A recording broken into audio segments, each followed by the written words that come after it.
Does Monkey D. Dragon have one of the 4 mythical god fruits in One Piece, more specifically, the Sea God fruit? And his mighty storm powers could also be the secret to saving the One Piece world in general, because he might be based on a Japanese god who not only teams up with the literal sun god, but also is known for starting revolutions that changed all of Japan. Oh yeah, we're about to take another big crack at Monkey D. Dragon and how Oda may have hidden his devil fruit in his past in plain sight. And funnily enough, this entire theory was mostly prompted by, of all things, the anime.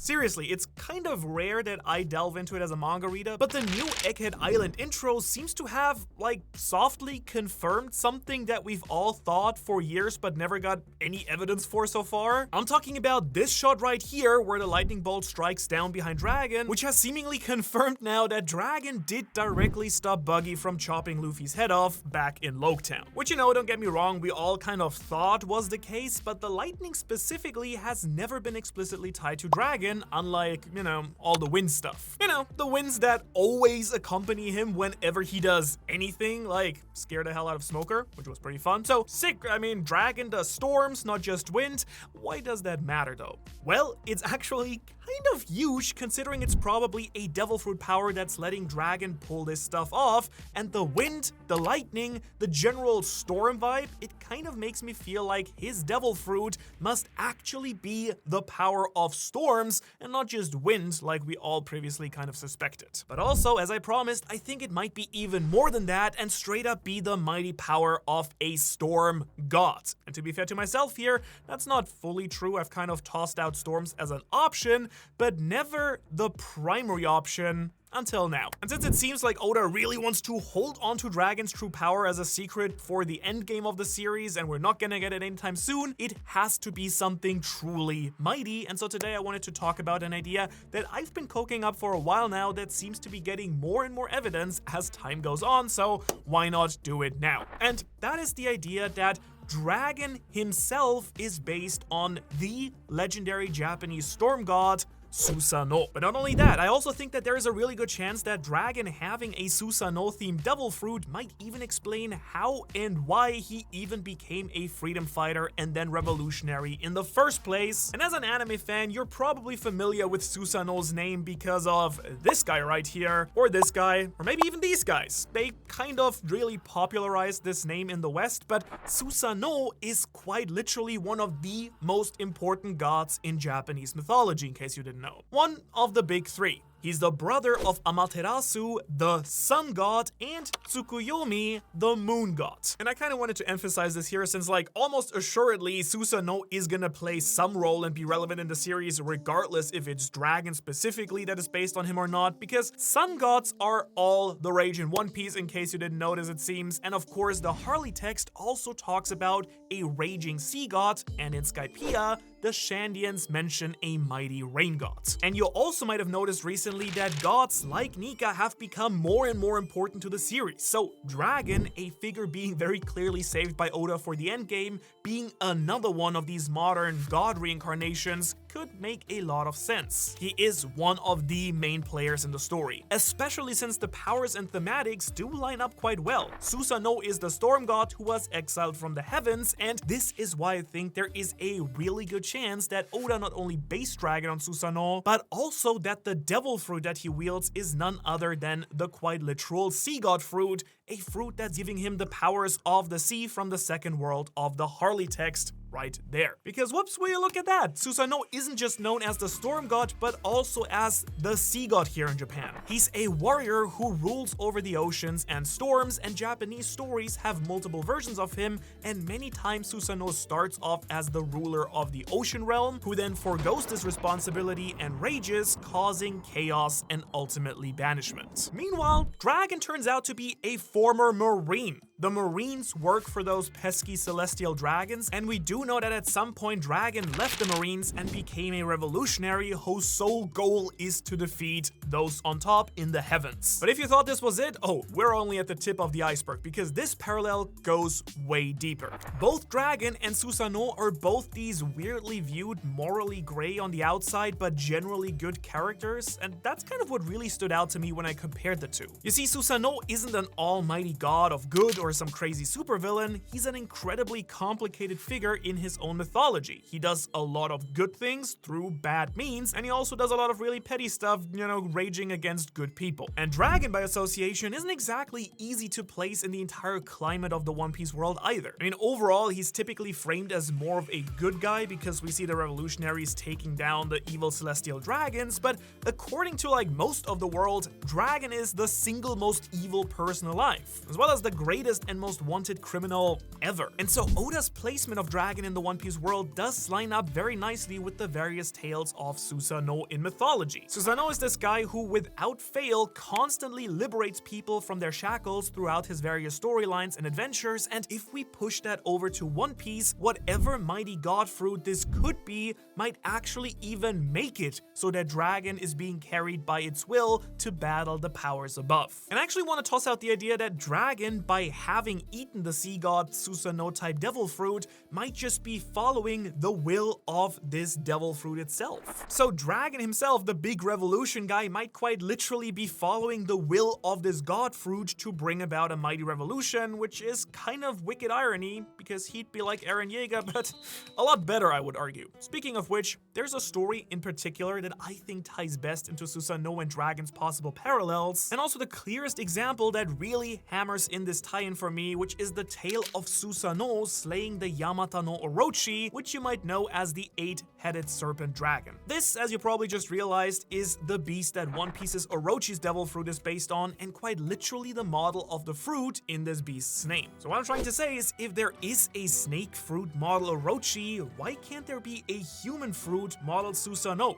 Two mythical devil fruits that go hand in hand. And I want you to pay really close attention here to my retelling of this tale, because afterwards I'm gonna go through it once again with Dragon, since I do think I quite genuinely know the truth of why Dragon became a revolutionary, if this is true, how Luffy was born, and most importantly, what he'll end up doing in the final acts of the series. Now, arguably, one of my favorite stories in Japanese mythology is the tale of Susano versus the Orochi. So I gotta admit that I'm a little bit biased in hoping that this myth is the one that Dragon is based on, but at this point in his life, Susano, the storm god, isn't a hero. He's just been kicked out of heaven for incredibly violent, reckless, and destructive behavior against the world and the other gods, and it got bad enough that Amaterasu and Tsukuyomi had to exile this man. To sum it up, he's basically a god in freefall. But this exile happens to work out in his favor. He wanders around and comes across a family of gods whose daughters have been eaten by the serpent dragon Orochi, who lives in the mountains. And when he arrives, only one child is remaining, Kushinada Hime, the goddess of love, agriculture, and childbirth. So Susano takes this opportunity to claim his much-needed redemption. He offers to slay the serpent, and you will never guess what he wants in return. Yes, marry her. Parents agree, and Susano gets to work, but he's not all about brute force either. He's a very tactical god who knows the easiest way to ensure victory is having a sound strategy. So what does he do? He brews 8 big bottles of sake, one for each single head. He then lures Orochi in, and it just can't help itself. The beast gulps down all that fine wine and collapses like me on a Thursday night. And that's when Susano strikes, finally slaying the dragon, and afterwards he finds a legendary blade hidden inside of Orochi's tail, the Kusanagi. Now this blade then later on becomes one of Japan's 3 imperial regalia, a divine symbol of the emperor's right to rule. By the way, those regalia, those 3 are, where Oda got his names for all of Kizaru's attacks, so just saying that these things are on his mind, right? I'm not looking too deep into it. Orochi, the regalia, and all of these things appear in the series, so now we just need the guy who, is the main character in all of these, Susano himself. And now that you know the story, let's circle back and take a look at these elements and tie them back into Dragon, because you might have already realized a lot of it fits perfectly. He left the Marines. For years, he then acted as a freedom fighter and eventually found the Revolutionary Army after he saw that Ohara was slaughtered. Ouch. Now, in the eyes of the world, Dragon might be a monster, but he knows the truth. The celestial dragons are wretched, evil people who tyrannize the entire planet, who need to be defeated. But instead of choosing force and violence, whatever mighty storm powers he may have, instead he wages a multi-decade war against the world government very strategically, tactically cutting them off their resources and starving them on top of the mountainous redline. All of these elements do line up quite well. Dragon was exiled by the world government and even his family in the form of Garp, and was then framed as the world's most wanted criminal. The very same way that Susano was also exiled by the gods and his family and forced to wander the world. And sure, he doesn't aimlessly wander, but Dragon does kind of just waddle around the ocean liberating people for a long time before he finally creates the real revolutionaries. Plus, if he is a god of both storms and the sea, this wandering aspect might actually be why Dragon is the man marked by flames potentially. All black ship, terrible whirlpools, and a force to be reckoned with? That does very much sound like Dragon to me. And actually, redemption is a pretty important thing here. Eventually, Susano found purpose in defeating the Orochi, and I do think that this is the part of the story where it lines up best with Dragon's goal in the series now. They were both destined to defeat the powerful celestial dragons, not to mention that both figures, Susano and Dragon, will get redemptions in the eyes of the world for their actions. So now, unlike Susano, I don't really think that Dragon is seeking redemption here. He just wants to defeat the evil and wicked Tenryubito, though to be fair, we don't know that much about his story and motivations yet. But despite probably not even caring about it, I do think that Dragon will get redemption anyways as he eventually dethrones the celestial dragons. The bit here, of course, is that Dragon isn't going to defeat a quite literal 8-headed dragon. Orochi's already gone. He's gonna cut off the heads of state. Because for Oda, symbolism rips, my dude. His goal is defeating the leaders of the world government, the celestial dragons, not the marines, he says that specifically, and through the chaotic acts of his revolution, he will create then a new world order that is much better than the previous one. That's the whole goal of the Revolutionary Army in One Piece. And Dragon's arc specifically does line up with this, at least in my opinion, pretty perfectly with the true themes and lessons of Susano's myth. Because in the grand scheme of things, it's not just a tale of God slaying a monster, the true goal is to create a story of exile turning into redemption, and how even chaos in the form of the storm god can give birth to order and structure. In the myth, Susano ultimately restores peace to the lands that Orochi plagued, and I do think that Dragon will do the very same thing with the One Piece world. But really, not only that, but the way that they go about it is very similar too, I would argue. Both of them don't win through sheer force, it is tactical strategy. Dragon's an absolutely epic gamer on some next level warfare. He's the guy playing real 4D chess, he's starving the celestial dragons, destroying their supply chains, undermining some of the countries around them, and overall just forcing them into a struggle. As a result, weakening them so that his assault will hit even harder. That is exactly how Susano fights too, and he's not just, storm powers, lightning, go destroy them. No, he's a raging typhoon that also knows how to lock the hell in sometimes. But if you're now saying, Manu, this sounds nice and fun and all, but I'm still not really convinced here, well, don't drop your pickle jar, because the tie-ins don't just end there. In several other stories, Susano is a god who roams the various lands tied to him, sometimes literally even hell, and wards off mighty evil spirits, constantly helping and testing his descendants, and even has his role flipped from a destroyer to a straight-out savior. Once again, these are all traits and things that I do find ring very true for Dragon's character from what we see so far too. Well, I guess not the hell part just yet, unless maybe Dragon has been to the abyss or something like that. I don't know, that would be kind of cool, but I do feel like he's this roaming legend whose role in the story is to defeat any evil power that he comes across. Very similar, by the way, to his son. He liberates kingdoms and battles against wicked pirates and the government, and as the story has been developing, more and more kingdoms are being liberated and viewing him and Sabo as their heroes. Not to mention that contrary to what we thought for years was true, as we learned from the Kuma flashback, he does actually constantly watch out for Luffy, and as we saw in his introduction, will pop in if necessary to protect his son when the time calls for it too. Something, by the way, I am almost certain will also happen once again before the end of the series. It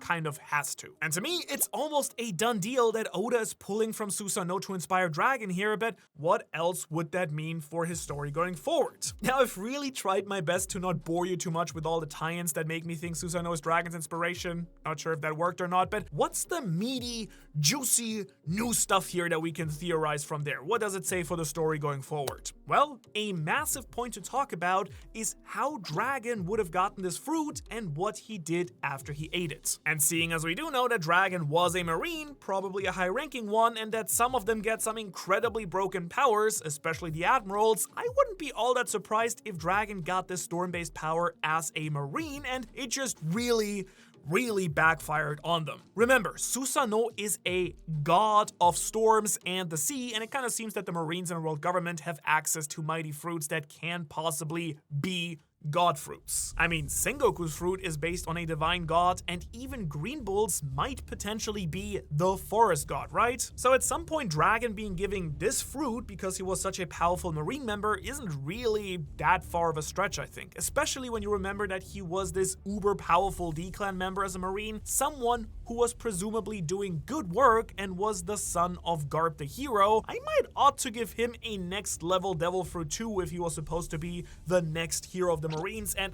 again, who knows, maybe was even an admiral or an admiral candidate. But then, if that god fruit was, I don't know, like not cool with the Celestial Dragons, well then a character like Dragon having it would make even more sense. He is now the revolutionary, the man who pushes against the world government more than anyone else, and he may have awakened this epic storm powers through an act of rebellion, the very thing that caused him to be exiled and cut off from the government in the first place. I think we all need to remember that we always kind of assumed that Dragon left the Marines, but he straight up may have been kicked out for all we know for doing something really bad in the eyes of the world government. And I gotta be honest, I actually would kind of love it if Oda just flipped the script and was like, hey, Dragon did what the fruit wanted, waging war against the Celestial Dragons and Emu because Dragon really just wanted to make the world better like his father taught him. That'd be fun. I would personally kind of like that if Oda did that. Now, another huge thing in my eyes is what the tale of Orochi could indicate for part of Dragon's origin. You know, the whole part about Kushinada Hime, the princess, like she's a big red flag that stood out to me as I tried to see where connections were coming from. She was a big red flag that stood out to me as I was looking at connections between their stories, and that kind of reminded me of something I've talked about before, the idea that Dragon's wife, Luffy's mother, was a driving force in Dragon becoming a freedom fighter way back in history, something that has been speculated for a long time, right? And look, even though I know you want me to, I'm not gonna go and ramble on about Luffy's mom and who she might be too much. Right now, I'm kind of locked in on it being Tritoma, the third Empress of Amazon Lily we recently got in a Rocks flashback, though again, the Amazon Lily women are only said to give birth to female offspring, so that would be kind of a unique case. Then again, Luffy is a unique case. And so we'll just kind of sort of insert whoever Luffy's mom is here for the sake of the story, in this case Tritoma, but it really could be any woman, right? And this part still works. Just, you know, as a stand-in, let's say it's Tritoma. Okay, so Dragon very well might have really decided to take up arms against the Celestial Dragons after saving Luffy's mom. And if it was Tritoma, it would make a lot of sense for a couple of reasons. One, the ages do line up pretty well between her and Dragon. Two, she's got the whole snake theme going on with Amazon Lily that ties it nicely to Orochi being a big serpent dragon. Three, she's a beautiful woman who was probably revered similarly to Shaki, Gloriosa, and Boa Hancock, and that lines up pretty well with Kushinada Hime